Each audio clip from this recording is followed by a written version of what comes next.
Una de las nuevas novedades en los conflictos contemporáneos y que más sorpresas en los últimos meses nos dieron es sin duda los drones. Vehículos aéreos no tripulados, como lo vimos en la cruenta guerra de Nagorno-Karabaj, muy a pesar que esta guerra fue muy mediática en el sentido de las noticias falsas, no es un error que los drones tienen y tendrán un gran futuro en las guerras venideras a pesar de no ser la primera vez que estos aparatos están en un conflicto. Los azeríes se dieron el lujo de utilizar modelos turcos e israelitas. Pero en el vídeo de hoy no hablaremos de ellos, sino de uno de los primeros que se utilizaron en una guerra de forma abierta, y ese mérito lo tiene Irán.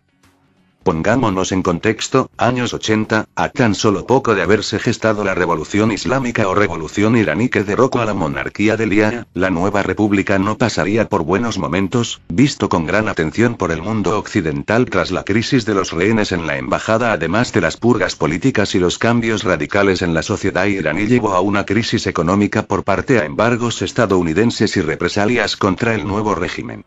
Esta situación tan desfavorable para Irán haría que la Irak de Saddam Hussein posara sus ojos en Irán. Irán superaba en tamaño y población a Irak, pero Hussein estaba confiado con la nefasta situación tras la revolución islámica, al poco apoyo que Irán recibiría en caso de conflictos armados y las purgas en el ejército que podría usar a su favor para fomentar movimientos armados iraníes contra el Ayatolá. Irak lanzaría una invasión a Irán mediante acciones de guerra relámpago con divisiones blindadas e infantería, además de bombardeos aéreos. Las fuerzas armadas iraníes, a pesar de ser números y tener muchos medios militares, estos dependían hasta antes de la revolución de armamento occidental estadounidense, por lo que la gran fuerza aérea iraní estaba muy mermada por falta de repuestos. A pesar de la clara ventaja iraquí al principio de la guerra, esta empezaría a estancarse mediante el gobierno islámico conmutar a las penas a opositores y militares más capacitados a cambio de luchar por el país. La guerra se estancaría en una guerra de trincheras como la Primera Guerra Mundial, con cargas a la bayoneta, ataques químicos, nidos de ametralladora, etc., pero con material moderno. Cuando la situación empezó a ser favorable para Irán lanzando varias ofensivas, la fuerza aérea era cuidada como si fuera de oro, ya que no se podría dar el lujo de perder muchas aeronaves, y con la necesidad de contar con capacidad de reconocimiento aéreo necesaria uno de los primeros drones de combate. Este recibiría el nombre de Moajer 1, que significaría inmigrante. Este sería desarrollado por la empresa Quds, compañía de aviación en Teherán, siendo también el primer dron en ser fabricado en masa.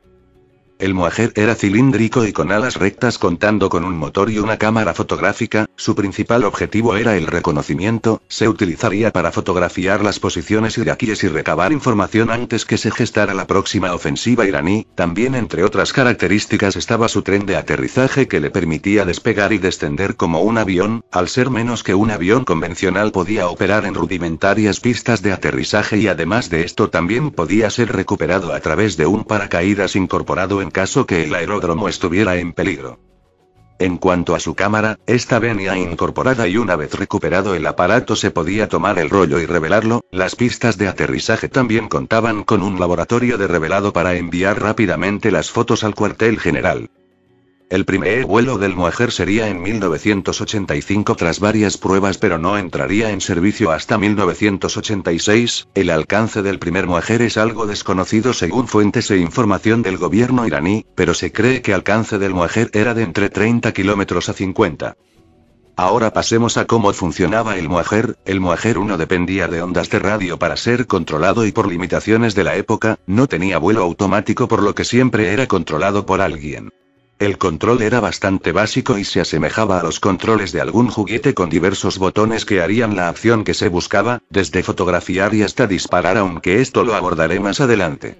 Volviendo a los controles, los equipos de Moajer estaban conformados en dos grupos. Los que operaban en la pista y revelaban las fotografías debían enviar al Moajer a las primeras líneas donde estaba el segundo grupo. Allí ambos operadores debían decidir el momento en que el aeródromo cortara su señal de radio y se diera el control al observador en el frente y este tomara total control del dron. Para volver a su base de operaciones debía hacerse el mismo procedimiento.